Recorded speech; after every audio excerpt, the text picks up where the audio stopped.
Hello, good morning, mga kabayan. Ako ay isang ano lang. Isa lang naman akong ordinaryong mamamayan.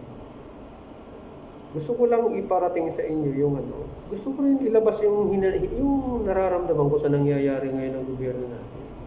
Kasi ang nangyayari, hindi, parang, parang hindi patas eh. Dapat sana ang priority ng gobyerno. Pabor doon sa taong bayan.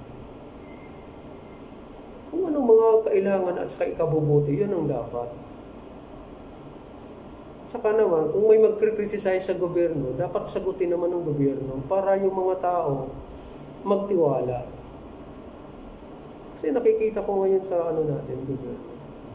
Di ko alam kung saan ang totoong news at saka yung fake news eh. Para sa akin, yung nararamdaman ko, yung tama lang sa nakikita ko. Sa sariling opinion ko lang.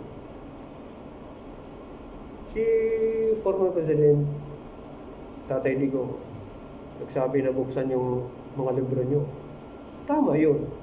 Para malaman ng taong bayan kung saan napupunta yung pera. Tapos yung SMNI naman, napapansin ko yung SMNI, ginigipit rin. Wala naman ako nakikitang mali doon sa SMNI. Ang nakikita ko lang doon ng SMNI, ito lang ang bugutang isang istasyon na lumalaban sa komunista. Sila lang. Wala iba. Kasi yung ibang channel, hindi ko talaga marinig. Pero, pinapaboran nila pag nagkakaroon ng mga press conference. Lalo na yung sinabi ni Ka Eric, yung tatlo na nasa kongreso, membro ng komunista daw yan. Yan. Palaging napapaboran ng ibang istasyon ng mga press conference. Samantala, yung mga naglalahad kung sino ang mga komunista at saka mga ginagawa ng mga komunista, hindi mo lang nila ma-interview.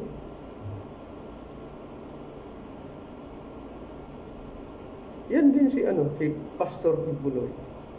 Lumalaban din sila against sa komunista. Ang laking tulong ng SMNI sa gobyerno natin. Kundi dahil sa SMNI, di natin malalaman kung sino talaga ang totoong kakampi ng mga dyan sa komunista.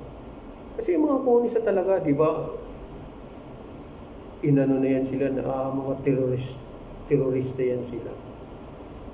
Nakikita ko kasi parang di ko nga maintindihan kung bakit ganun. Ang SMNI, tumutulong sila sa totoong paghahayag. Ngayon ang lumalabas, fake news sila. Bakit? Siguro, ayaw nila punain yung mga mali nila. Kasi meron siguro silang, di natin alam kung ano ang plano nila. Eh siyempre, kung ano ang ginagawa nila, nakikita yung mga mali. Natural, ika-criticize talaga sila. Lahat sana ng mga kritisismo ng mga tao, hindi lang yung mga journalist, hindi lang yung nasa programa ng television. Kahit yung mga ordinaryong tao, pag pumuna, marinig nyo, dapat sagutin nyo. Para malaman ng taong bayan kung totoo ba yung mga naririnig nila. Tulad ko, naririnig ko yung side nyo sa gobyerno, maganda ang mga programa nyo. At saka nakikita ko rin yung mga nagre-criticize sa gobyerno. Dapat sagutin kasi yung mga nagre-criticize, meron din silang mga basihan dyan. Lalo na yung sinasabi na open the books. Yan, kailangan talaga malinaw yan, hindi naman nasasagot nila yan. At saka yung SMNI, nakita ko, lumalaban yan against sa mga komunista. Yung pa ang ginigipit nyo, yung pa ang naiipit. Hindi ko maintindihan eh. Binubusala ng SMNI, nasaan sa kanila yung sinasabing press freedom. Doon ko lang kasi naririnig yung tama na papahayag ng SMNI. Ngayon ang lumalabas, fake news sila. Nakita ko yan, nagtatanong lang sila. Sasabihin nila fake news, sasabihin nila nagre-read tagging. Yung ko ba't nila sinasabi nagre-read tagging? Na nakikita ko, sinasabi naman nila yung di ko ma-explain ano yun, yung buong kalakaran ng komunista, kumbaga parang hinuhubaran nila kay Eric. Yun ang nasa programa nila, yung laban kasama ang bayan. Di ko alam kung bakit yun ang naging ano. Saka napapansin ko, yung mga vlogger na kumukontra din sa gobyerno, nagkriticize din. Parang may mga banta. Yun ang naano ko ha, naririnig ko lang yan ha.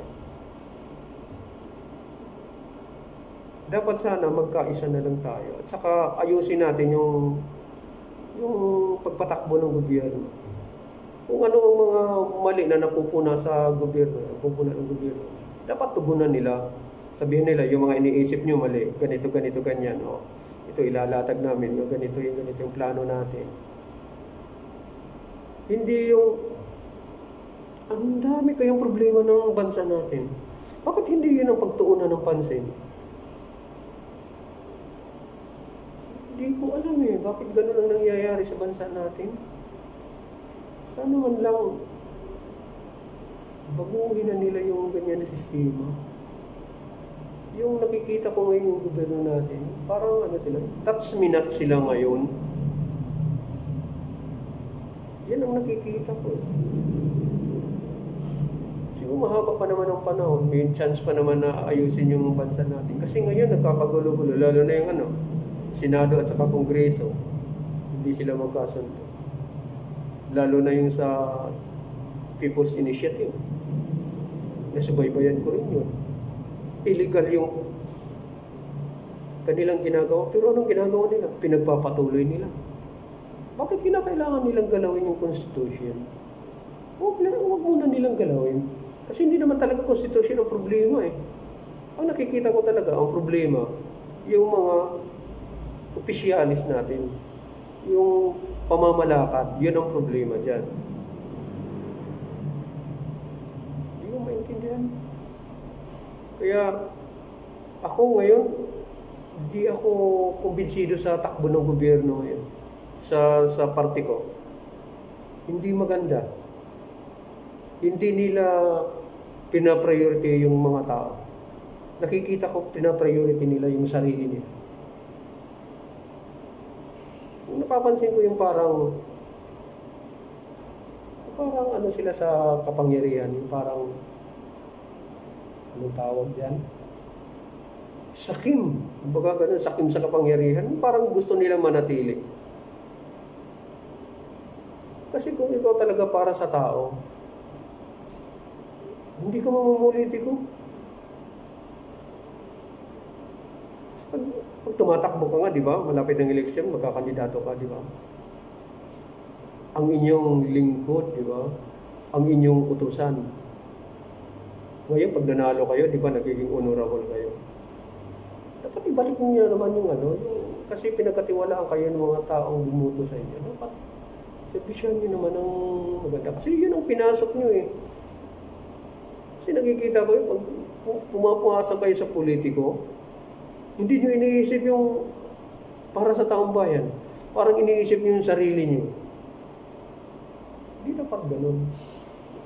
Totoo sila, huwag nyo na nga isipin yung sarili nyo. Isipin nyo para sa tao. Kasi nandyan kayo. Yun ang trabaho ng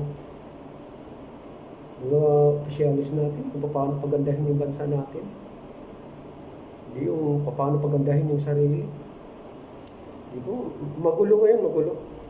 Hindi natin maintindihan kung ano ang takbo ng gobyerno na to. Yan lang mga kaibigan, mga viewers, yan lang ang may share ko sa inyo. Yung mga hearing na yan, parang napaka-useless Mayroong mas maano pa dyan, may mas importante pa na dapat gawin. Yung naririnig ko nga na balita, yung ginawa ni Bong Revilla, yun, maganda yun. Sabi nga na tataasan ng allowance ng mga teacher. Yun, dapat ganun.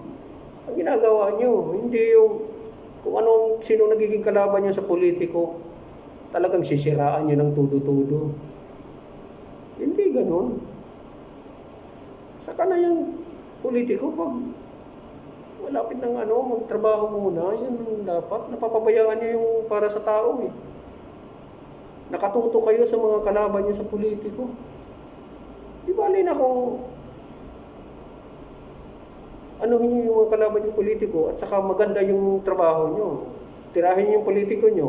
Pag kayo ang binalikan, may papakita, sabihin nyo na buksan yung libro. Buksan nyo. Ito ang libro namin.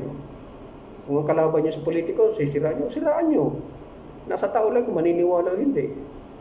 At saka pag sinabi naman ng taong bayan na yung People's Initiative na ginagawa nyo, illegal yan. Huwag nyo ituloy.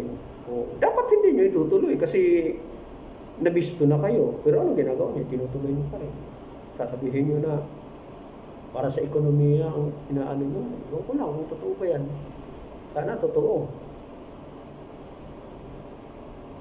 Magulo. Hindi ko mag-gets yung nangyayari ngayon. Yung kriminalidad, wala kang makikita kung ano talaga ang aim ng kapulisan natin. Hindi katulad kay Digong, mayroon silang sinasabi na tukhang. Tapos ngayon, nagiging minasama nyo pa. Alam nyo, pag ikaw na tao ka na masama,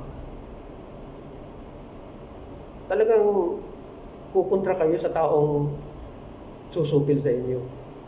Pero kung ikaw tao na mabuti, papabor ka talaga dun. Ganun lang naman ang dito, kalakaran, ang masama at saka mabuti. Pag ikaw na tao na hindi tama yung ginagawa mo, tapos susupilin ka, magre-react ka, di ba? Yung mga mabubuti naman, pag may nakitang ginagawa kang masama, pupunain ka talaga. Kasi ayaw nila na gumawa ka ng hindi maganda. Ikaw naman na gumagawa ng hindi maganda, pag pinuna ka, maiinis ka rin, magagalit ka, maghahanap ka ng paraan na para hindi ka punain. Ganun lang naman ang niyan. Pero kung ikaw talaga, totoo ka na maglilingkod, na sa puso mo talaga, na maglilingkod ka talaga para sa bayang Pilipinas, para sa taong bayan, gagawin mo lahat. Di mo na iisipin kung huli na yung ambisyon mo para sa sarili mo. Kasi pumasok ka sa politika mo. Kung ikaw naging politician, ang tutok mo dyan para sa tao, tsaka para sa bansa natin, hindi para sa sarili natin. Wala. Iba. Hindi ko maintindihan. Salamat nga tayo, meron tayong mga vlogger na nagkriticize sa gobyerno. Kasi nakikita ko talaga tahimik ngayon tahimik ang mainstream media ngayon. Wala kang maririnig ng criticize, mga kritisismo sa gobyerno. Wala kang maririnig. Ang maririnig mo lang mga nonsense na balita. Maririnig mo, may isang tao naglalakad, natapilok. Parang ganun. May isang tao naglalakad, nabuksan yung zipper ng pantalon niya. Yung mga nonsense na balita, ano ba yan? At sana yung mga balita na kung ano ang takbo ng gobyerno natin, dapat ibalita nila, hindi yung ang isiminay lang talaga nakikita ko dyan. Tapos ngayon, napapansin ko ngayon, kung ano ngayon ang matunog o kaya mabili na issue, doon yan sila nakapokus. Yung ginagawa ngayon, naririnig ko ngayon sa mga balik, puro kibuli. Wala na bang ibang gagawin kayo dyan? Yung takbo ng bansa na to. Gulo. Parang iba talaga basta ganyan na mga nangyari. May hindi magandang mangyayari sa ganitong takbo ng gobyerno natin. Na pakiramdam ko lang hindi maganda ang takbo ng gobyerno natin. Pakiramdam ko. Sana maayos.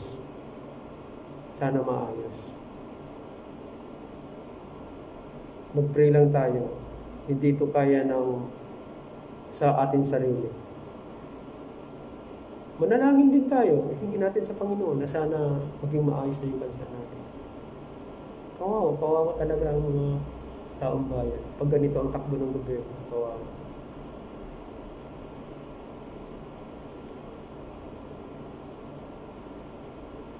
Sige, sa susunod ulit kasi nag-aano lang naman din ako. Lagi lang naman ako nagmamatsak kung anong takbo ng gobyerno natin, yung mga hearing-hearing, nanonood ako, both side. Tingnan natin kung anong, basta yun ang pakiramdam ko. Hindi maganda ang magiging takbo ng gobyerno natin para sa bayan at saka para sa taong bayan. Ang nakikita ko sa gobyerno na to, parang pabor sa mga opisyal, lalo na yun dyan sa Congreso. Pabor sa kanila, hindi pabor sa taong mga ginagawa nila. Hanggang dito lang, maraming salamat. Magandang araw sa inyong lahat. God bless.